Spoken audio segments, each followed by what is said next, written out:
The CD4026 IC chip has only been designed to control only common cathode segment display and not common anode display. So what if you don't have a common cathode display, but you do have a common anode lying around? So how then can you use the CD4026 IC to achieve this?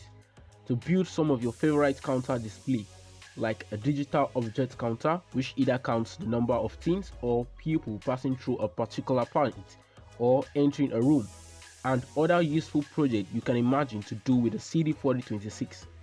Well, this video is for you, so try not to skip a bit of it, so you won't avoid missing some important information I will be sharing with you, and you will not want to miss that. Well, don't forget to hit that subscribe button so you'll keep on receiving updates from YouTube each time I upload a new video. The CD4026 IC is a CMOS chip. It is known as a decode counter, which can count from 0 to 9. At the decoded output pins, we have their pins labeled A to G.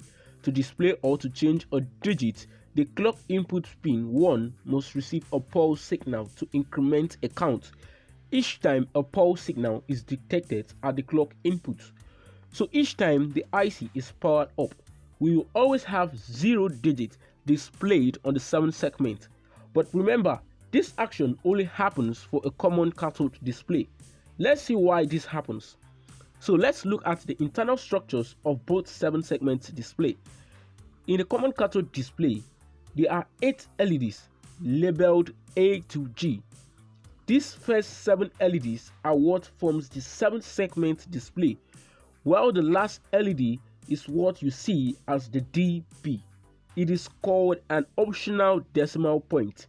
You can only choose to keep this on or not. Why this 7th segment is called the common cathode display is because we have all their cathode pins tied to each other, which means this pin should be kept low or grounded, while the anode pins are not connected to each other. These pins are what are being fed into the output of the CD4026 IC accordingly to their arrangement A to G, which means to turn on a segment, either A or B, this segment must go high to turn it on. So let's say you want to display a digit 0 on the 7th segment. That means 6 segments must go high, while 1 segment must be kept low.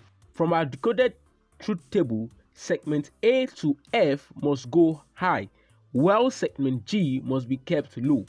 And to display a digit 1, only 2 segments must be kept high, which are segment B and C, while the rest must be kept low to display the digit 1. So which means the common cathode display is an active high display, which means to drive the common cathode display, the driver must have an active high output. But for the common anode display, the driver must be an active low output. Since its 8 LEDs anode are common, which means connected together and kept high to VCC, our positive supply voltage. So to turn on each segment, that segment needs to go low to turn it on. But the CD4026 IC has an active high output. But how can we make it an active low output to drive our common anode display? Well, I thought of the SN74LS04 chip.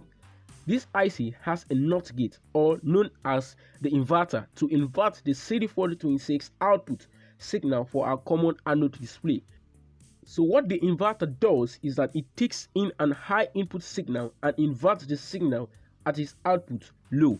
And if it takes in a low signal, it outputs that signal to be high. But the SN74LS04 has only 6 inverters, so I used 2 of this IC to make use of only 1 of its inverter, since we are inverting 7 outputs of the CD4026. So here is a CD4026 IC schematic with an arrangement of NOT gate at the output and a current limiting resistors for our common anode display. These resistors are all 470 ohms resistors.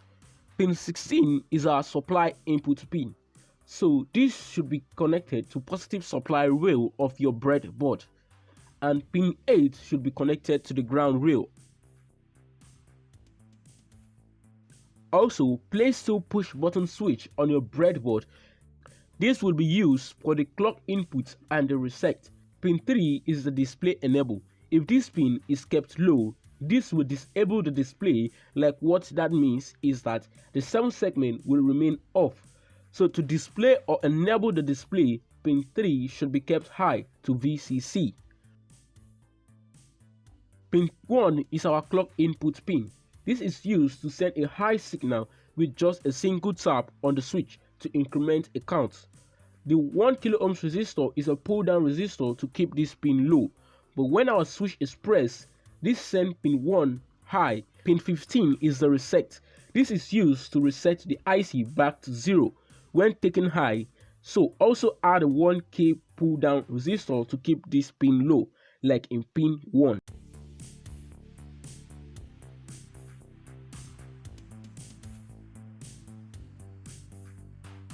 Pin 2 is the clock inhibit. This helps the clock input to increment a count. So if this pin is kept high, this input will prevent the IC from incrementing a count.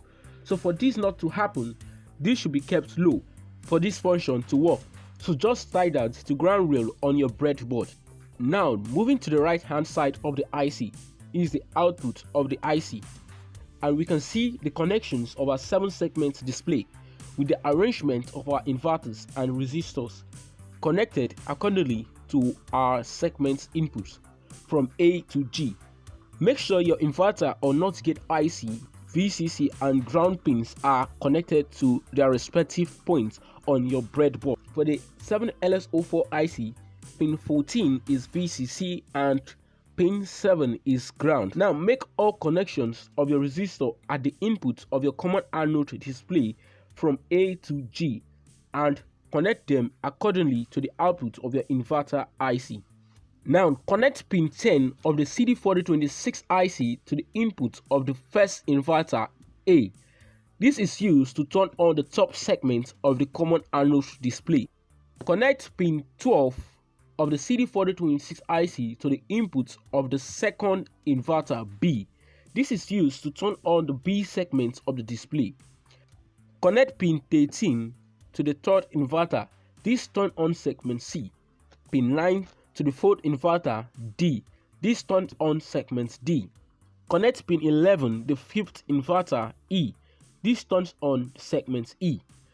Pin 6 to the sixth inverter F. This turns on the segment F. Pin 7 to the seventh inverter G. This turns on the segment G. For my common anode display, pin 3 and 8 are tied up to VCC. So with that all done and said, let's power up our circuit and see how this works.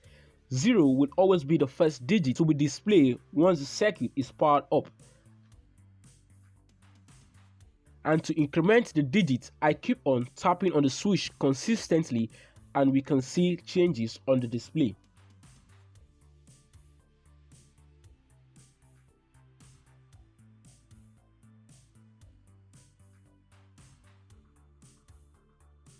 If we press the second switch, that resets the button.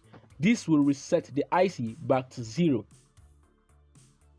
This schematic shows a 5-5 timer IC R stable mode with its output fed into the clock input of the CD4026 IC to create a continuous pulse signal to maintain a consistent incrementing on our display.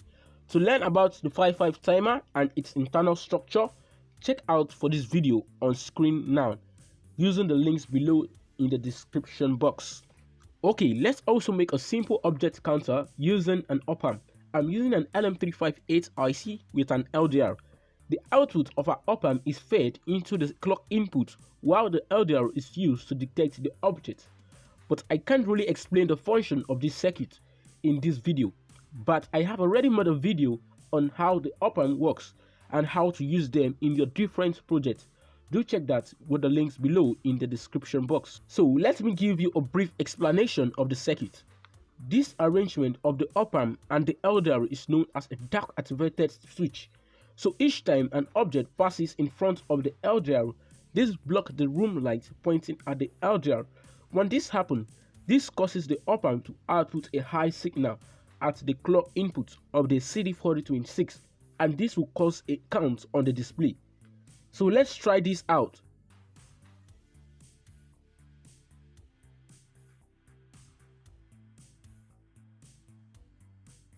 So you can see how it detects the numbers of objects I pass through the LDR. Okay, that's all I have for today's video. Please make sure to drop a comment on the comment section below about what you learned and what you would like me to make a video on. Also, don't forget to subscribe, like, and share this video with your friends. And see you next time.